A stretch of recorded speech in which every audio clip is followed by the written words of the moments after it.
Bismillahirrahmanirrahim. Assalamualaikum warahmatullahi wabarakatuh. Alhamdulillahirabbil alamin.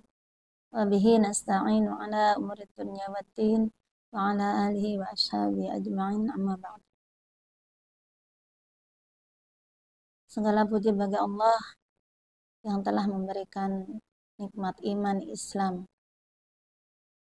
serta sehat kepada kita semua. Dan tak lupa salawat serta salam marilah kita sama-sama sanjungkan kepada junjungan kita Nabi besar Muhammad sallallahu alaihi wasallam. Allahumma shalli ala sayyidina Muhammad wa ala ali sayyidina Muhammad. Mudah-mudahan kita semua akan menjadi umatnya dan mendapat syafaatnya di yaumil akhir nanti. Amin ya rabbal alamin. Sahabat Ambyar yang dimuliakan Allah, hari ini saya akan menyampaikan 5 manfaat membaca sholawat Nabi Muhammad Sallallahu Alaihi Wasallam. Sholawat itu merupakan doa dan pujian kepada Nabi kita, Nabi Muhammad Sallallahu Alaihi Wasallam, sebagai bentuk ibadah kepada Allah Subhanahu wa Ta'ala. Allah menyuruh kita untuk bersolawat kepada Nabi Muhammad Sallallahu Alaihi Wasallam setiap harinya. Setiap hari kita bersolawat kepada Nabi Muhammad Sallallahu Alaihi Wasallam, yaitu saat kita melaksanakan sholat.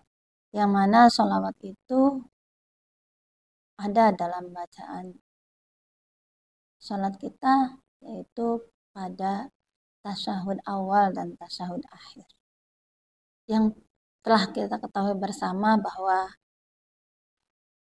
perintah bersolawat itu ada dalam firman Allah Subhanahu wa Ta'ala, yakni dalam surat Al-Ahzab ayat 56, yang artinya, sesungguhnya Allah dan para malaikatnya bersolawat untuk Nabi.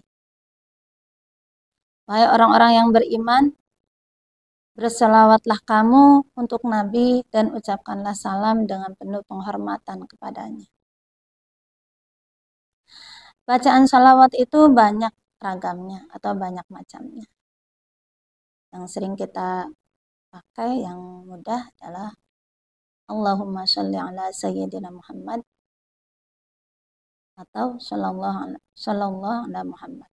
Itu yang termudah. Para sahabat, sebenarnya ada banyak manfaat dari kita membaca sholawat yang akan kita dapatkan ketika kita membaca sholawat. Dan manfaat ini tidak hanya dirasakan di dunia berupa ketenangan hati saja dan keberkahan hidup. Jadi tidak hanya dirasakan di dunia berupa ketenangan batin dan keberkahan hidup. Akan tetapi mendapatkan manfaat yang lebih besar. Di antaranya manfaat kita membaca sholawat Nabi Muhammad SAW yang pertama, akan mendapatkan balasan sholawat dari Allah Subhanahu wa Ta'ala. Perlu sahabat ketahui bersama, ternyata jika kita bersolawat kepada Nabi, maka Allah Subhanahu wa Ta'ala pun akan membalas sholawat kita. Masya Allah.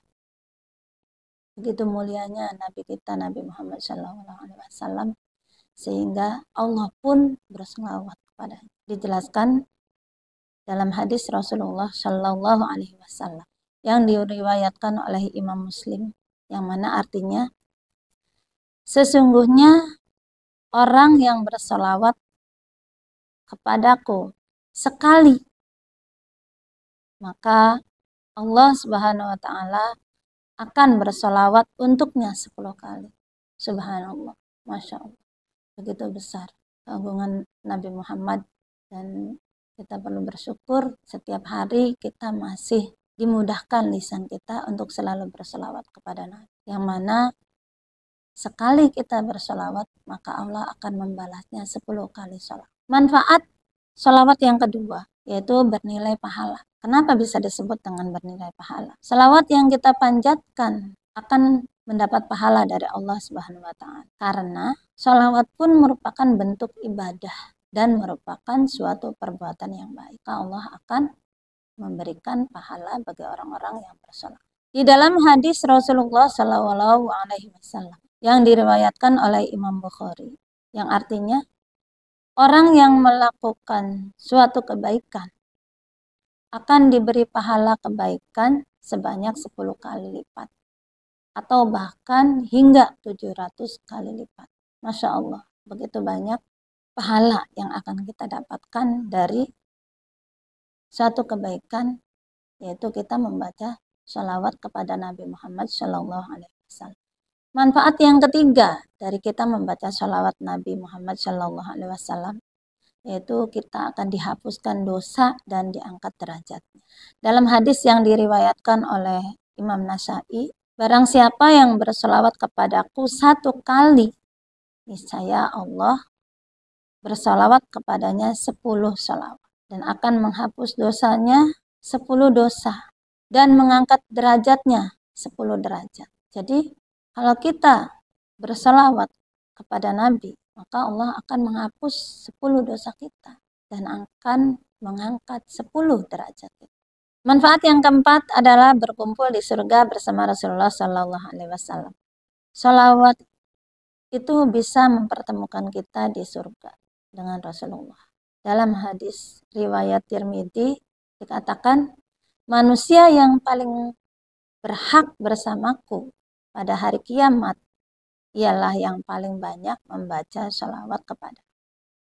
Kata Nabi Muhammad, jadi manusia yang paling berhak bersamaku di surga nanti adalah yang banyak membaca sholawat kepada. Jadi marilah kita perbanyak sholawat kita pada Nabi kita Muhammad Shallallahu Alaihi Wasallam. Mudah-mudahan kita akan dipertemukan dengan Nabi kita Nabi Muhammad Shallallahu Alaihi Wasallam di surganya.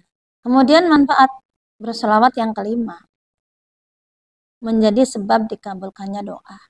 Jadi barangkali doa-doa kita yang sudah kita panjatkan selama ini itu belum terkabul, mungkin diantaranya kita belum melakukan atau memenuhi adab ketika kita berdoa. Salah satu adab kita berdoa yaitu yang pertama, apabila salah seorang di antara kamu membaca sholawat, hendaklah dimulai dengan mengagungkan Allah Subhanahu wa Ta'ala. Jadi sebelum kita berdoa itu kita agungkan nama Allah Subhanahu wa Ta'ala. Kemudian kita bersolawat kepada Nabi Muhammad Shallallahu Alaihi Wasallam. Allahumma sholli ala sayyidina Muhammad. Setelah itu baru kita berdoa. Apa yang akan kita panjatkan kepada Allah? Doa-doa apa yang akan kita sampaikan kepada Allah? Doa-doa apa yang akan kita mohonkan kepada Allah? Nah, itu adab kita berdoa. Jadi yang pertama kita mengagungkan Allah Subhanahu wa Ta'ala, memujinya, kemudian berselawat kepada Nabi Muhammad Shallallahu Alaihi Wasallam. Allahumma sholli ala sayyidina Muhammad. Dan yang terakhir baru kita panjatkan doa kita. Apa yang akan kita sampaikan kepada Allah? Doa apa yang akan kita panjatkan kepada Allah? Dan mudah-mudahan doa-doa kita akan diabulkan oleh Allah Subhanahu wa Ta'ala. Ada sebuah cerita bahwa ada orang yang di dunianya itu sangat baik. Dia dermawan, dia ahli ibadah. Kemudian ketika dia meninggal, ada pertentangan di antara dua malaikat, yaitu malaikat yang menjaga pintu surga dan menjaga pintu neraka.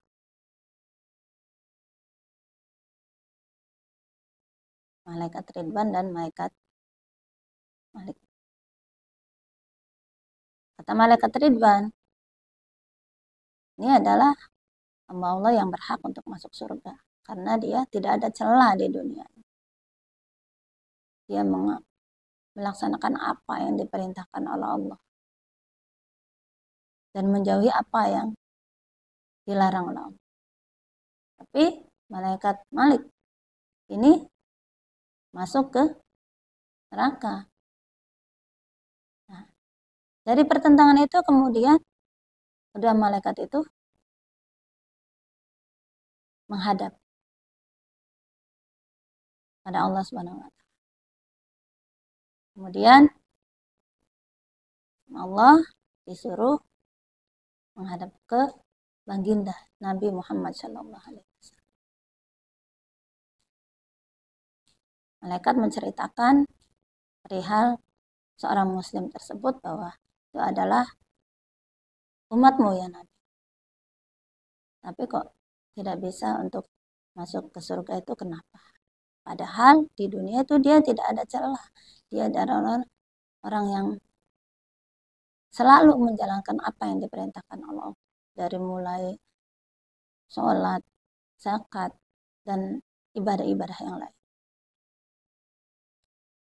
Terus Nabi Muhammad hanya memberikan secarik kertas. Tolong nanti ini ditaruh di timbangan yang umat saya tadi. Ketika diletakkan di timbangan itu, maka yang tadinya timbangan itu berat di neraka, jadi atau yang tadinya timbangan itu berat di amal yang tidak baik, langsung berat di amal yang baik. Dan hamba Allah tersebut masuk surga. Malaikat heran, apa itu? Amalan apa yang disampaikan oleh Nabi Muhammad itu untuk umatnya? Setelah dibuka, isinya apa? Allahumma sholli ala sayyidina Muhammad. Nah, dari cerita itu saya tarik kesimpulan bahwa ketika kita bersolawat, maka kita akan dijamin masuk surga. Karena orang yang suka bersolawat itu di sana akan kelihatan oleh Nabi Muhammad wajahnya itu bercahaya dan akan dimasukkan ke surga bersama Nabi Muhammad Shallallahu Alaihi Wasallam. Allahumma sholli ala sayyidina Muhammad wa ala ali sayyidina Muhammad. Mudah-mudahan kita termasuk hamba Allah yang selalu berselawat kepada Nabi. Pada Nabi Muhammad Shallallahu Alaihi Wasallam. Dan mudah-mudahan kita semua akan mendapat syafaatnya di hari akhir nanti. Amin ya rabbal alamin. Kurang lebihnya saya mohon maaf. Yang salah datangnya dari saya. Yang baik datangnya dari Allah. Mohon dimaafkan. Wal afu minkum. Wassalamualaikum warahmatullahi wabarakatuh.